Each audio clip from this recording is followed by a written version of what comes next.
Good morning, everybody. We want to welcome you to College Hills. I'm Johnny Martin. We want you to know that you're our honored guest. We're so glad that you're here.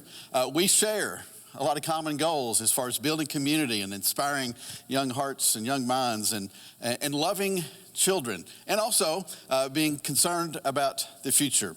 So glad that you're here today. You're our honored guest. Let's begin with a prayer. Our Father God in heaven, hallowed is your name. God, your kingdom come, your will be done here on earth just as it is in heaven. We pray, God, that you would work through us as your people to accomplish your mission. We praise you, God, for the opportunities that you give us to love, to nurture, to teach, and to inspire.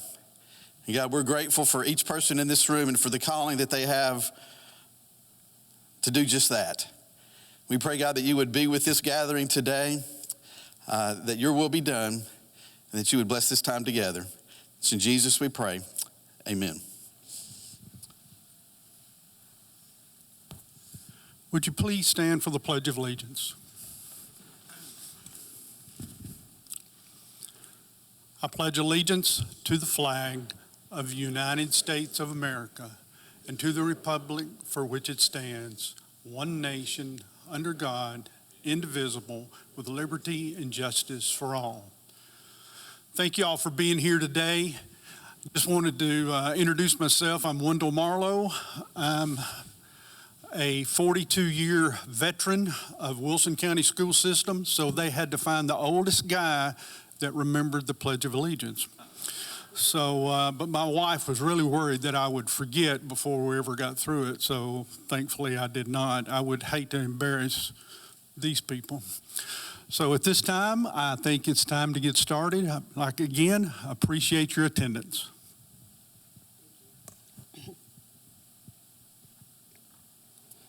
Good morning. I'm Susan Shaw, and I'm a project administrator for Mayor Randall Hutto.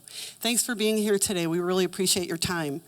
I want to thank some people. We want to thank Middle Tennessee Electric, Cumberland University, Wilson County Chevrolet, Buick, GMC, and Hyundai for sponsoring the delicious breakfast that was prepared by Wildberry Catering. I hope you got to enjoy some of that, and there's still more and some coffee out there if you'd like it.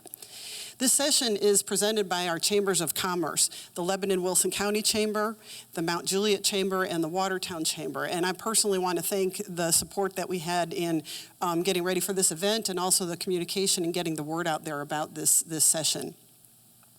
I thank all the vendors that came early this morning and set up in the networking area, and I hope you got a chance to look at some of their information. We really appreciate our host, College Hills Church of Christ, for graciously opening their doors and for making everyone welcome here. This is the second session in a series of 3 this year. It's a series we call Looking into the Future. And the third session, you might want to put this on your calendars, will be on Tuesday, September 16th. It'll be at Providence Church, and that session will be on public safety, and it'll be focused on fire, emergency management services, and healthcare. So I hope that if you enjoy this today, come out and bring your friends with you. And now I'm honored to introduce our panelists for today's discussion. Each person is so highly decorated that if I went into all of their accomplishments, then that would be the whole discussion. So I will introduce them briefly. And we have Jeff Luttrell, who is Director of Schools for Wilson County Schools. His career spans over 30 years in education, and he makes his home in Watertown. Brian Hutto is Director of Schools for Lebanon Special School District. He has roots in Watertown, and he holds his master's degree from Cumberland University. I got to pick out the things I wanted to say here. Paul Stum is president of Cumberland University. He retired from the U.S. Navy Reserves and was successful in business before he started at Cumberland University in 2003. And Alan Carver is a school resource officer with the Wilson County Sheriff's Office, and he's assigned to Rutland Elementary. He's been in law enforcement since 2001, and he has completed multiple trainings in campus, student, and school safety. So I hope you enjoy this today, and with that, the panel will be moderated by Wilson County Mayor Randall Hutto, my boss. Thank you. Thank you, Susan. Please give her a round of applause. And, it takes a ton of work to put on an event like this, and so Susan, of course, thanked everybody else, but I want to thank Susan for doing this, to the coordination of all of it, and then, of course, the series itself. And the goal of this, we're videoing it today, so that way other people can see it, because we know everybody can't take off at 8 o'clock in the morning and come to an event. Speaking of time, we'll get you out of here at 9 o'clock, and so we'll try to get a lot of information covered and ask our panel to kind of be brief with their answers, but be thorough, so that way you learn a lot, hopefully, through this session. The whole sessions got started last year when we did 3 of them to begin with, because we knew people had lots of questions about what was going on in the county. They've seen a ton of growth, people coming here, and nobody really thought we were keeping up with infrastructure and those things. And we knew that we were doing many things, maybe not enough, but a lot of things. We wanted to get the word out of what exactly is happening and kind of where we're going, so that you wouldn't think that we've got a car that's running down the road with no driver on it. So today is that, and we appreciate you being here. You really become our mouthpiece. Many times on Facebook and other social media, events, people will start comments on there, and most of the time those comments could be negative, and not many positive comments are rallied.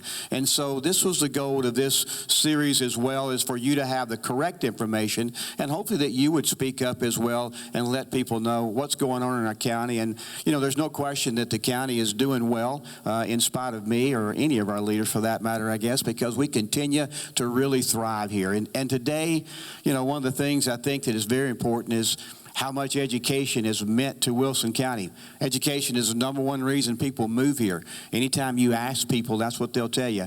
And so I want to talk a little bit about that today, and I'm going to start with letting our panel just kind of say, how'd you get to the current job you're in, and maybe just a little bit about that on a brief description, and we'll start with Director Luttrell. Thank you, Mayor Hutto. I'm kind of a product of Wilson County Schools. Came to Cumberland University years ago, played on a baseball scholarship, had every intention of going back home to rural Kentucky, and that didn't happen. Quickly upon graduation, I had a professor. I was working in the summer pumping gas, trying to decide what I was going to do, had a degree, and was making plans to go back home. And I had a professor stop by and said, Trousdale County's got a job opening. I want you to go interview for it. I said, oh, really? And she said, yes. In fact, said, call this number. I've just talked to the superintendent, and I've already arranged it. So I went and interviewed and took a job, but continued to live in Wilson County, and then married a Wilson County girl shortly after in Watertown. And 6 years later, came to Wilson County to teach at Watertown High School, teach and coach. Continued to, during that time, to pursue higher degrees. Stayed at Watertown, became the principal there later after 12 years, served 12 years as a principal, then came central office. So I'm a product of this county and the opportunities that it provided me. And very proud to serve in the role. I'm fortunate. I think we have as good a school system as there is.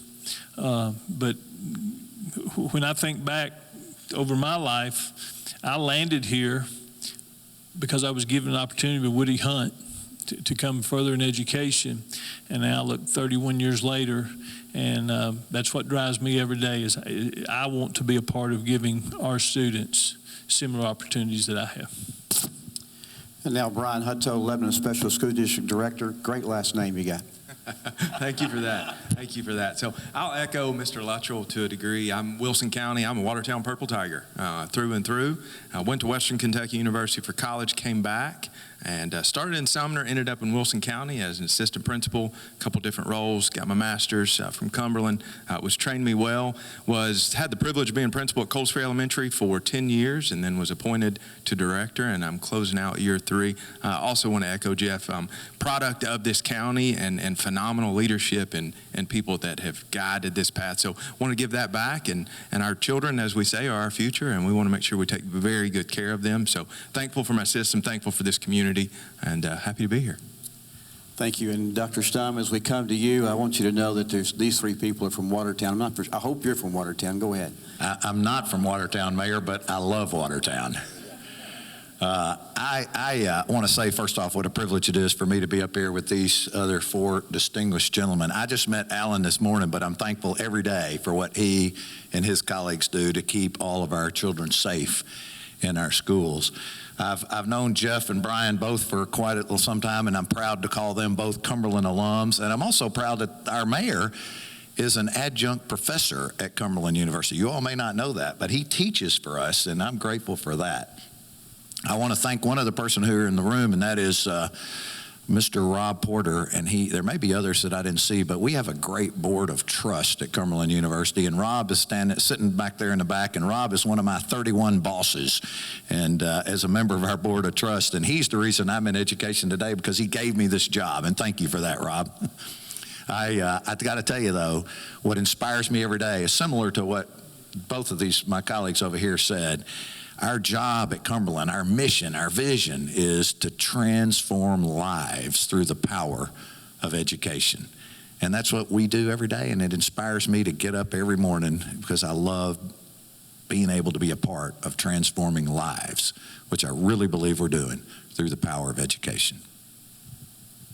And Alan Carver, SRO. My name's Alan, and I'm a lifelong resident of Wilson County. I'm from Mount Juliet, Tennessee. I'm 45 years old. I'm married. I have 2 children in the school district. I've been in law enforcement since 2001. I've been blessed to be at the Wilson County Sheriff's Office and work as an SRO for approximately 4 years now, and I'm assigned to Rutland Elementary, the school community there. I'm worked patrol. I've worked assignments in SRT-related teams, investigations, and I'm a father, like I said, and I love children, and I love this community. And I will say this, and I have a chance to meet with mayors in the region and talk about their situations a lot. And 2 things I want to be clear about, and I hope you're proud of. Number 1 is that all the people on the stage up here get along and work together in collaboration to make sure that we have a united front and that we're doing a good job at what we're doing. The second thing is I don't think you could find a better person in any one of these seats that are up here right now. We have the top-notch Superintendent of the Year for the last 3 out of 10 years, or 8 years, I think, 8 years, was from Wilson County. Lebanon Special School District, no question, is ranked at the top when it's talked about as far as what a school system's like or as far as excellence goes. And Cumberland University, again, is known nationwide now. And so we are blessed to have the leaders we have, and I wish you would give them a round of applause before we get started right here for what they've done and what they've brought. As we start and talk about your job, and your job is not easy. Education is definitely something that continues to change over time and question and what can we do next. And you know, and one of them is that we have a lot of high marks in Wilson County for success. That's for reward schools, grade A schools, and we all measure success a little bit different. I'm going to start and let any of you want to talk here to start with, but how do you measure success as you look? We know the marks that they give you on the TCAP scores, but how do you measure success? And I'll start with you, Dr. Stum.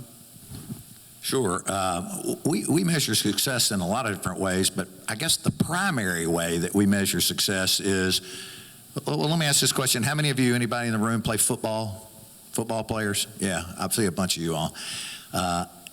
The goal in football is to get to the goal line, right?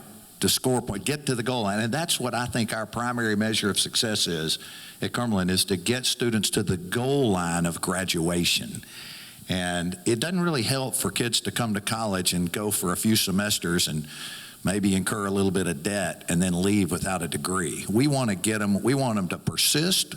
We want them to stay in school until they earn that degree and get to that goal line. And we've had a lot of success in doing that. Just give you one data point, and that is that for one of our programs, which is one that's helped us grow a lot in the last few years, has been the Tennessee Promise Program. We're one of the few private institutions across the state that get to participate in the Tennessee Promise Program, which is a free 2-year program. Any student from the state of Tennessee can get an associate's degree at no cost to them. We thank Senator Pody and his colleagues for arranging that through our state legislature, but any student in the state of Tennessee, you all know this, can do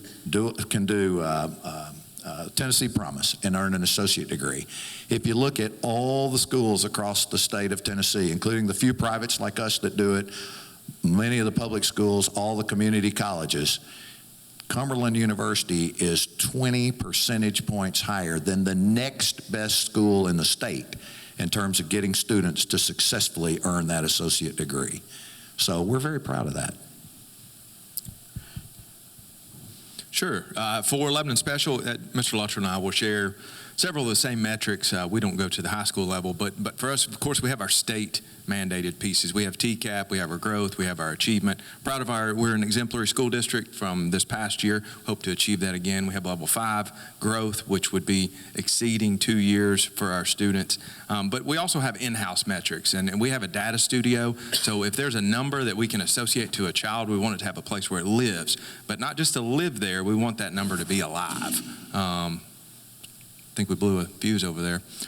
We want that number to be alive. And so one of the things we talk about is analysis, but then we want action. So if we have a number, what are our next steps? And our teachers do a phenomenal job. Our instructional team does a phenomenal job of digging into data pieces. And literacy is the piece that we can give a college student or a high school student. Our goal is that when they exit us from 8th grade and they go to Lebanon High School, I want them to be the best. I expect them to have all the tools, and we have a saying, we want school to be the best part of a child's day, and whether they need it or not. And that's our goal each and every day. Take care of them physically, emotionally, but then provide just rock solid instruction. I'll echo some of the same things, won't repeat them. I've grown up professionally in this world of where we put all these metrics on, and they're great, and we're good at it. We've got trained people that understand how to look and determine where a kid is in trouble, where they need help to push them to get that growth. Of course, we're proud of our graduation rate. It's in the high 90s every year. We are, by all metrics, we're one of the top districts in the state. We're right behind Williamson County. I'll tell you internally what I'm looking at is I want to catch them, and that's going to be hard, but we have a lot of success. When I think of all of our students that walk out of our schools and go to college, that go into careers, that go into military, that's what this is about. And the metric thing has came to be, the accountability piece. We're not afraid of it. We embrace it. But I will share this with you. Several years ago, I was having a celebration when I was a principal about being a reward school. And we came in, we had a big pep rally in a gym. And there was a young man that I could tell, me and him was pretty close, talked every day. And he wasn't the best student, and he would tell you that. And I could tell he just wasn't happy to be there. And he came down on the wall where I was standing as he was leaving, and he said, I didn't contribute to this. And he walked out the door. And so I'll tell you, I started from that day forward. I can handle all this. I can put all the accountability they want. We've got excellent plans in place, and that's important, and there's nothing wrong with that. We need to know what we're producing. But from that day forward, I made a kind of an internal decision that, you know what, I'm going to determine how successful we are when these kids graduate, and I run into them 10 years down the road. That young man today has one of the most successful plumbing businesses in Wilson County, I know. And I know what he makes because I pay him, because I still use him. So there's a lot of different metrics that we use, and we're proud of all the accolades, and we get them. But there's other things that we do. I'm just as proud of our Barry Tatum Academy that gives kids second chance. I'm just as proud when we hand diplomas out through our adult program, where people have earned their GED while they've been incarcerated. I'm just as proud of that, and I don't think we talk enough about that. But we're all successful, but I think it's because of what you're hearing is that idea is about reaching all students. And that's what I live in my world. We get the awards, we do, and we got excellent, and I'm proud of that. But it's even deeper than that. And I think you're seeing that with the growth in our community, and it's more than just the accolades. It's about really producing a whole child and meeting that kid where they're at and having things in place where they can be successful. I say this all the time, education is the greatest equalizer there is. And it must be available at a high level for all students. And that's how I measure my success. You know, you think about the whole child, as you talked about, and that's the world out there looks at the test scores, and we spend a lot of time talking about testing and if that's a good thing or a bad thing, and we change all that, but nobody starts at the same starting line in your world. They all start at different areas, and you've got to get them to the end. You talked about getting them across the goal, no matter where they started at, and that is important for us to have as a philosophy. No question, we thank you for doing that. Alan, what is success in your world? Success in my world is, as it relates to education, is going to work and being present on the campus to make not only the student body but the staff feel safe, and just see a child excel in a classroom, or see a child smile because they're having fun in the classroom, or see a child come up and run to me in the hallway and they go, Officer Allen, look what I did, and I look at the project, and the daddy in me comes out. And for me, as far as education, as what we're talking about today and my role in the school, when I see that, I see success, because, and that's driven by our staff members. We got great teachers. He knows that, and he knows that. We got great teachers here. And we're just blessed to be here, and that's success to me wrapped up. Gotcha. You know, we talk about we get them there, we get them educated, we get them fed, and hopefully get them home. But that whole world while they're there in your care is an environment of its own. And, you know, Wilson County was the first county in the state to put an SRO in every school and 2 in every high school, and was a leader there. And, of course, just recently they, from the state, Senator Pody's office and some in that group decided to fund that and make that where everybody could have that security. When you talk about safety as a concern, and you know, that controls a lot of different areas, emotional health and priorities there, definitely with what we've seen with mass shootings and substance misuse and social media. What are you most concerned about, and how do you address the safety issues in your world to create a safe environment? And I'll start with Mr. Luttrell. I think in this world of safety and school safety and all the just horrible things that has become normal, you know, used to a school shooting or an event at a school was a big deal, and now it's become commonplace around this country. And so very, you know, when I think about safety, what worries me the most? It's always what we don't know. You know, I feel very comfortable. We were so fortunate with our SRO program. Sheriff Bryan, all of his staff, I mean, they work with us. They're a resource, a real resource, regardless of the time of day. And we use that a lot. And so I think we've got a lot of good things in place. We brought the dogs in, and we've got some weapon detection systems we're using and trying to make it as difficult as possible. But the thing that worries me the most is what you don't know. The kid that is hurting, the kid that is at that point. And trying to figure that out, that's what I lose sleep over, is what we don't know. And we've started something really encouraging our parents and our kids and community, and you'll hear this phrase, don't post it, report it. Get it to the professionals. where we can take a look at it and let them do their job, because they do great work. And that's a big thing now, is we're really stressing. We don't want to see it on a post. We want it reported, where we can get people, where we can find out what we don't know and what's going on. And I can't go into detail, but that's working. I can't tell you how many times this year at 8 or 9 o'clock, we've got an SRO has got information. They're working with us. We're working with them. We're doing home visits. A lot of people don't know that, in the middle of the night, to check on a student, just to try to prevent one of these tragedies. It's probably the most difficult part of our job, and it's bigger than us. This is a society issue, to think of what we're having to deal with, of what we're seeing. We got to get it figured out. We got to keep doing all these little things, but trying to promote a shift in, not at our schools. That's not a place where we've got to figure out what we don't know as quick as we can and take action to stop things and to get people help, because that's what it comes down to. Right? Yeah, I would echo, it is that unknown. And we have a variety of seen and unseen security measures, our campuses, and kudos to the SROs, our Wilson County Sheriff's Department, LPD, Mount Juliet Police Department, Watertown. When you see organizations partner to practice these worst case scenarios, and not just talk about it, but actually practice and go through. They've used Winfrey Bryan. I know they've used some of your campuses to go through those things that we hope we never have to use, but that mentality of we're going to be prepared for any and all things. But that unknown piece, and for me, the biggest concern is that we see it younger.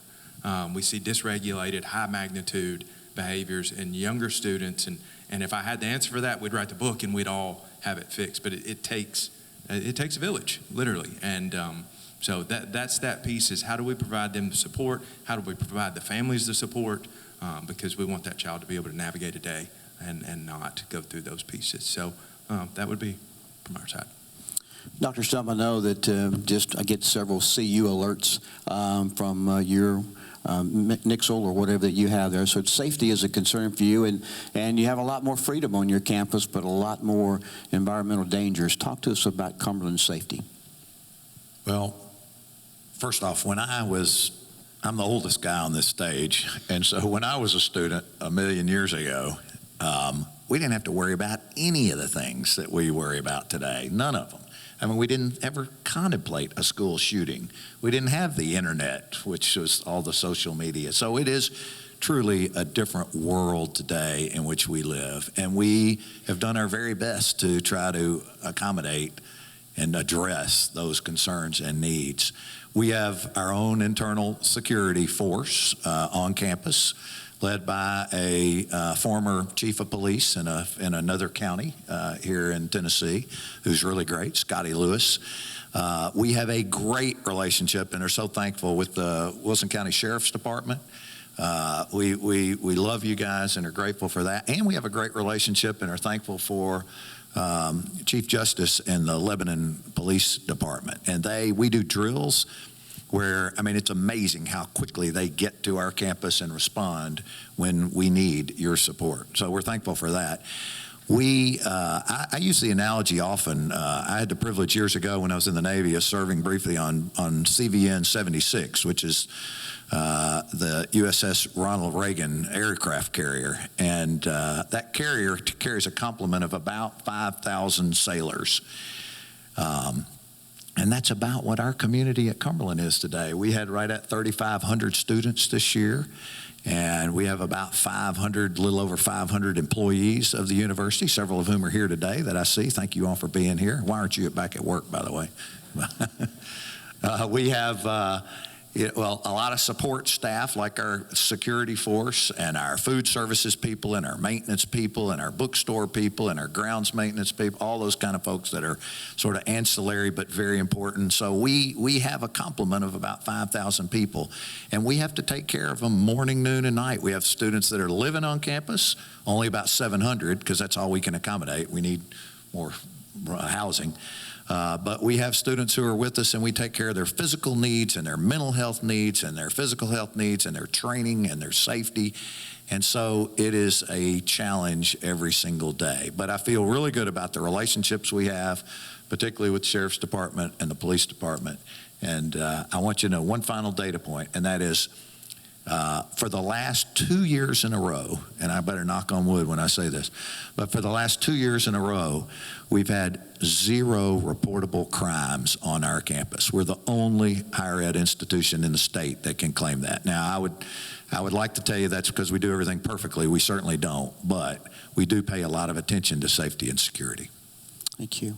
Alan, you talked about the relationship that you have with the kids and them seeing you and not seeing you as an enemy, but a friend. But I know that your world weighs heavy, too, on safety. How do you go into your job every day providing the safety for the students that you take care of? Just the mere fact, you know, when I get there, my presence on campus, I am very upfront. I walk the halls, I greet the parents, I greet the children as they come in. I'm constantly moving, I'm constantly watching the camera system when I'm around my office, which is very rare. But I am constantly checking the doors. I'm very involved on the campus, and all of our SROs are here in Wilson County. We're very involved. That whether that be in the school building, out in the parking lot, or at the sporting events that are school related. One of the big things that I do to work with the students to create that positive interaction is I give them awards. If I see a child doing something good, I will give them a kindness certificate where they've been caught doing a good deed. I do things like that. I'm a DARE officer. I teach the DARE program to our 5th grade student body.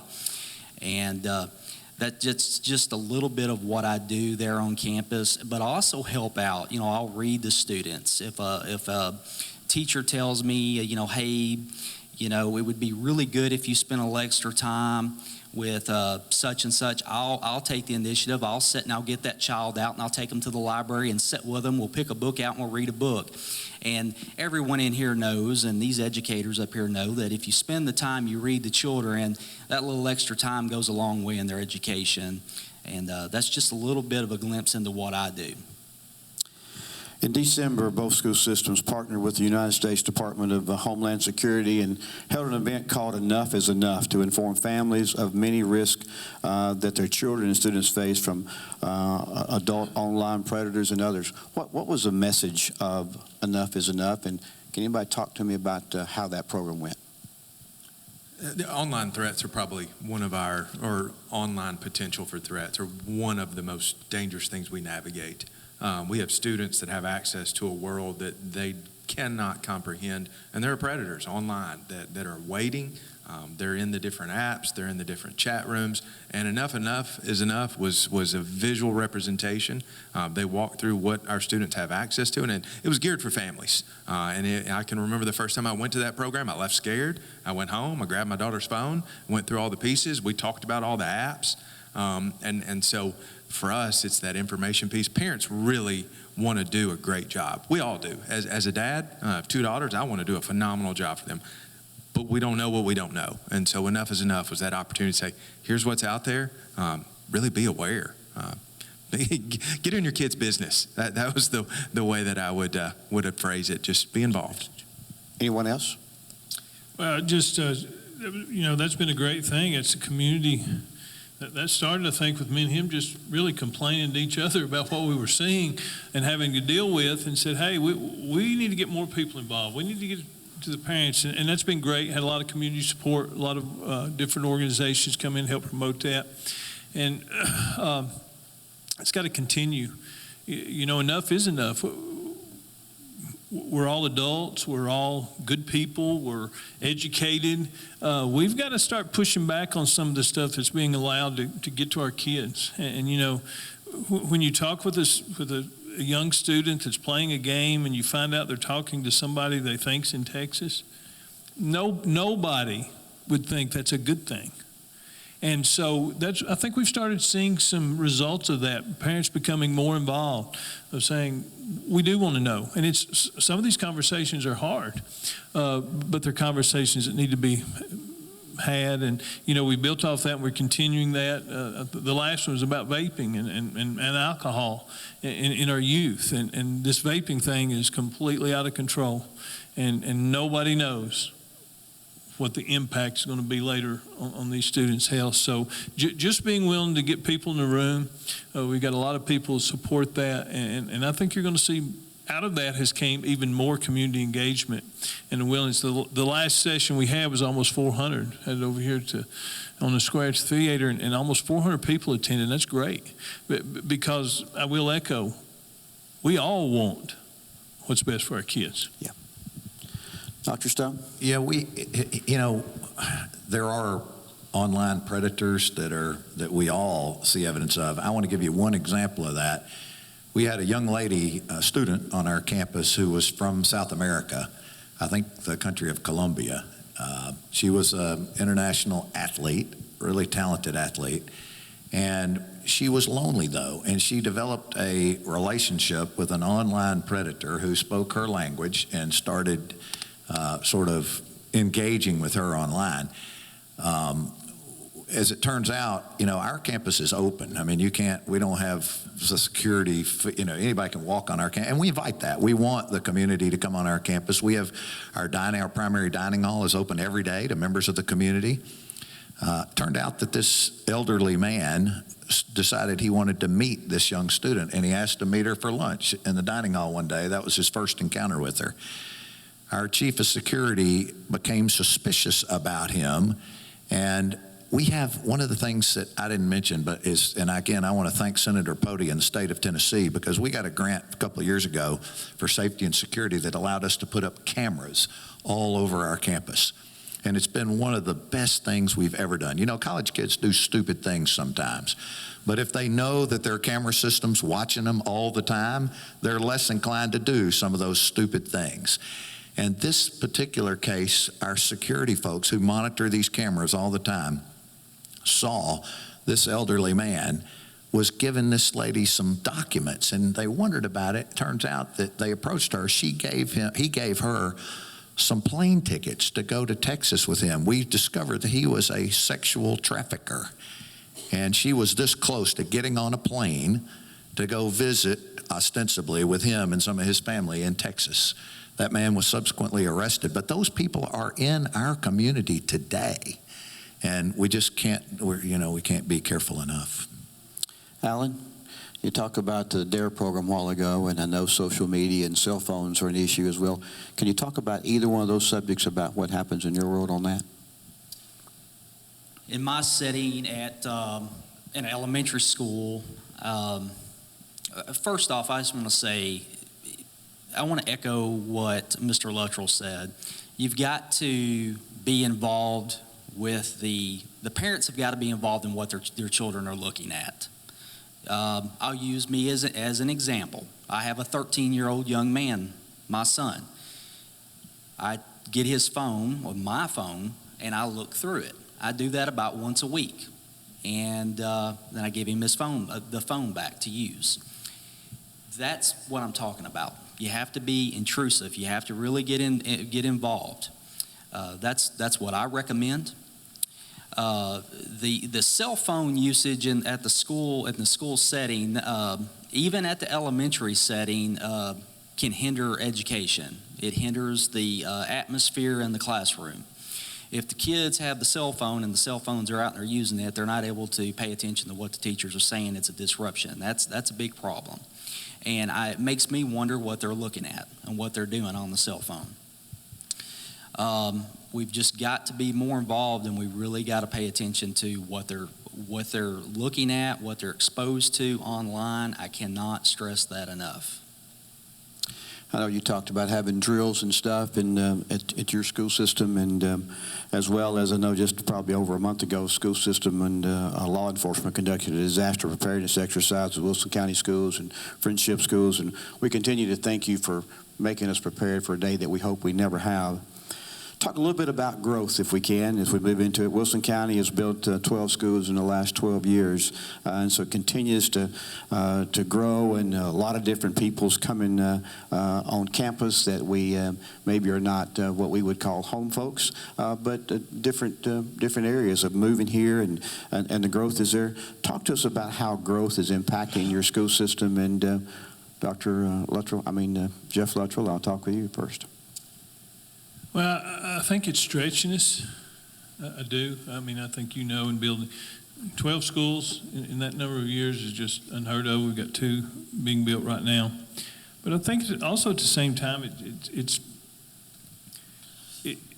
growing us. As we do encounter people from all over the country and all over the world. We got 20-some different languages spoken in our schools. So, I get that question a lot out and about around the state. How are y'all dealing with growth? And what do you think about it? And, well, I'd rather be in a growing community than a dying community. And I don't see it stopping. I mean, I think some of the things that we've set up here and talked about, and some people before us with great leadership and great vision in government and education, they built this. And people have found us. And so,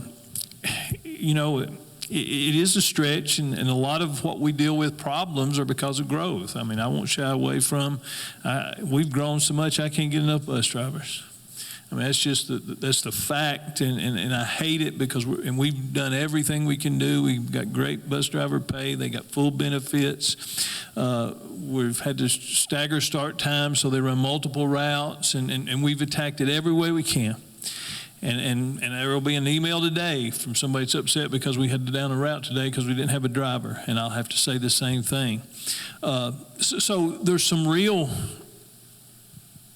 issues with growth, but again, on the flip side, there's just as many opportunities, and that's exciting. That we are a destined place where people want to come and raise their family, and so we're going to have to keep building schools. We're going to have to keep hiring teachers, but that's a good thing because so many times in the story you hear that people are not happy with this or that in communities. When you look at the numbers of what we've experienced, we're going to hit 21,000 probably next year. We're adding 500-600 new students a year, and so wow. It kind of gets your juices flowing a little bit.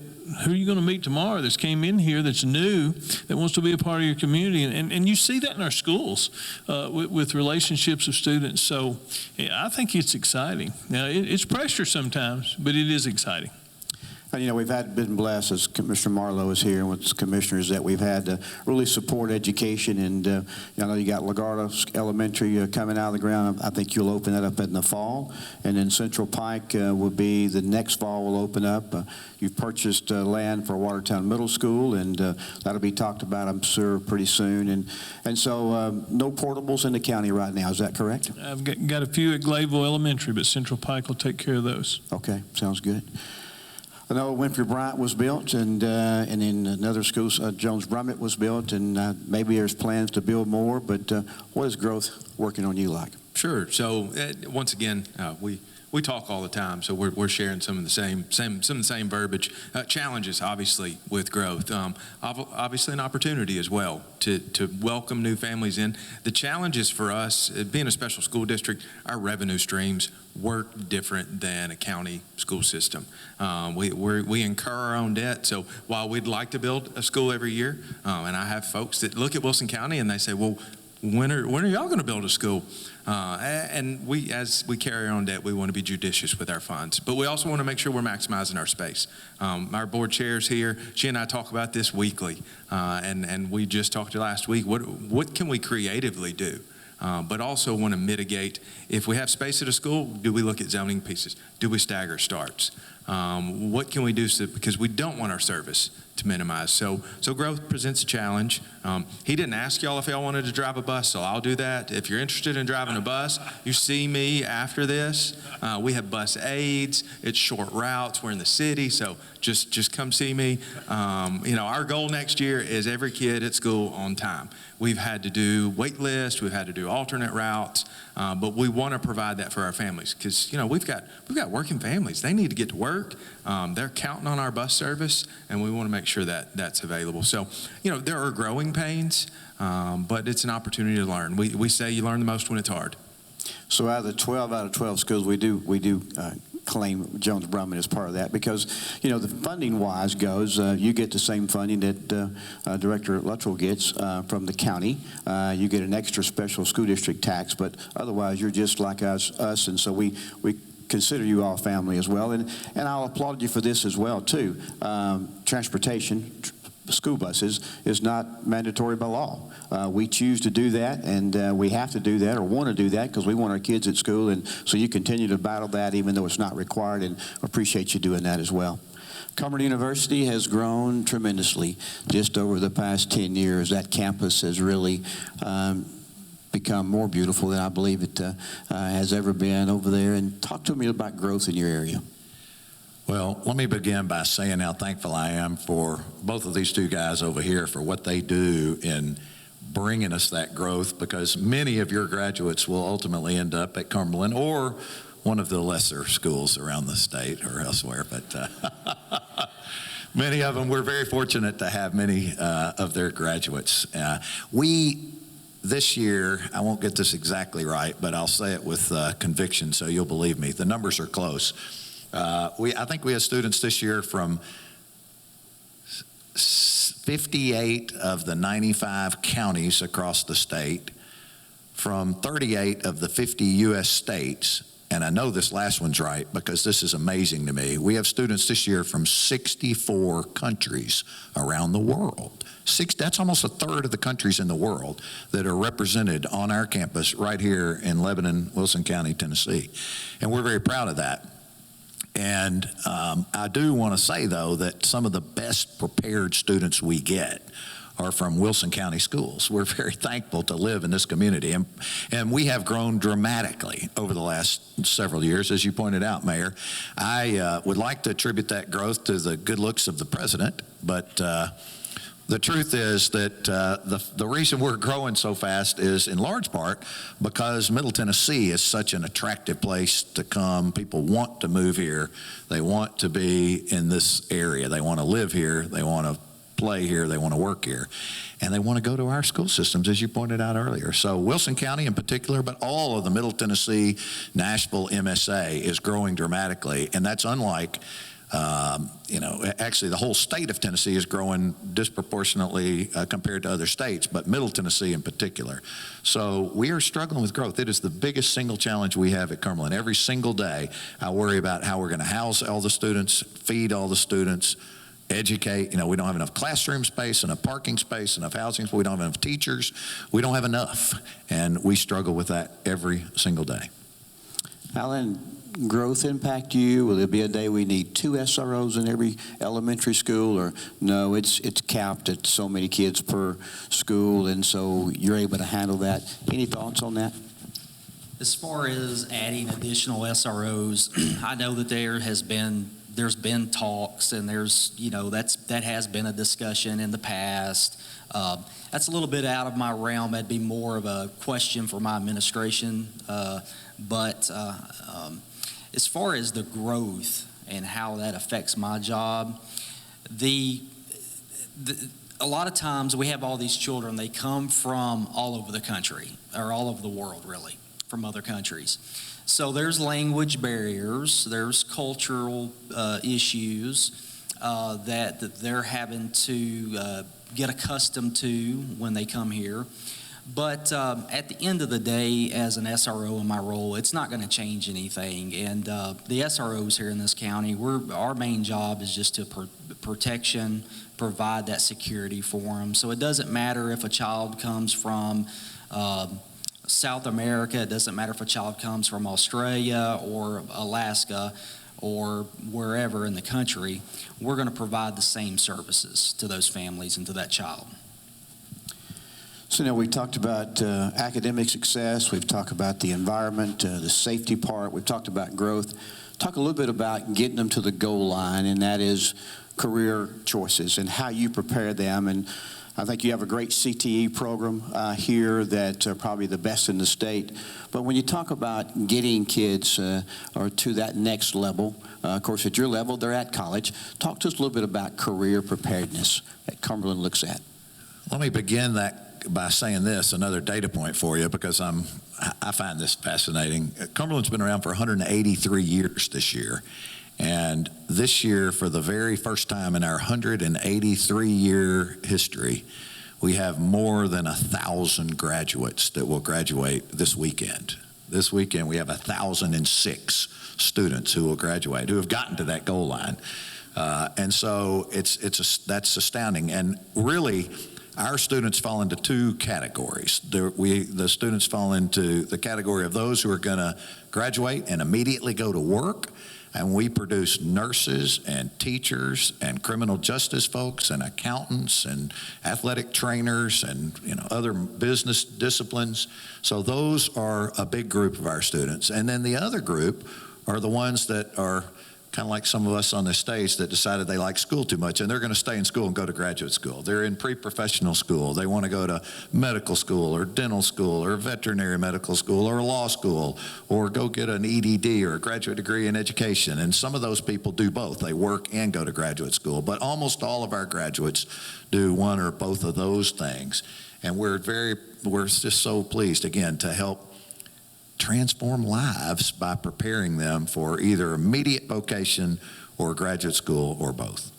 I know your nursing program is very notable all around the state, and of course I know Scott McCarver's here, I believe, with Vanderbilt Wilson, and so we're thankful for what that program actually brings to the county, and we continue to work towards more health care opportunities here in Wilson County because we think that is a blessing for us to have. So thank you for that. And talk to us a little bit about career preparedness, and Brian, start us off at your level. Sure.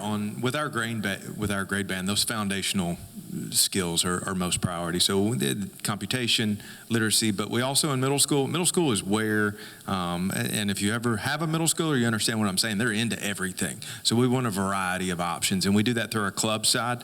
We still have our recommended instructional minutes, but through our clubs, we're able to do robotics, we're able to do STEM. We've got some agriculture venues, and we are researching with those CT, how do we incorporate that so that when they move on, matriculate to Wilson County schools, they can fall right in. So we're at an introductory level for what we want to provide students, but variety is key. That way, once they get to high school, they can prune and they can specialize and get a good partner here. Jeff? Yeah, our CTE program, very proud of it. And it's not just happened, it's taken years to get to this point, but we're really proud of what we're doing. And I think it's a shift in education. I think, education evolves, but it also revolves. And if you remember in past history, there was a push for, when I was in school, there was two paths. You went to a academic path or career path. So there's more of an influence in CTE. Part of it, we're growing. These companies come in, these industries, they tell us we need this kind of worker. Well, we're listening with that. We're working with Joint Economic Development Board. Wilson Works is a program that plays a crucial part in that. So one of the things you're seeing is a very varied program where kids can go into nursing, get some certification out of the way. Aviation, we started aviation a couple years ago. We want to keep expanding that. Business. Our FFA, our ag, strong as any state. We had them in last month. We've got so many state champions in ag. Believe it or not, it's amazing what these kids are doing. And so that's got to continue. That costs money. That costs more funding. But we've built that, and we're proud of it. One of the things we're starting to do more, too, is taking our kids into work-based learning. And it takes community partners to do that. And we've got some people involved, some of them I know are sitting here today, that are taking on students and allowing them that last half of their senior year to go into the workforce and to learn these skills. That's going to pay great dividends. And we're pretty excited about that. And I'm excited to see that shift right now because I think it's needed, that it's more than just about academics.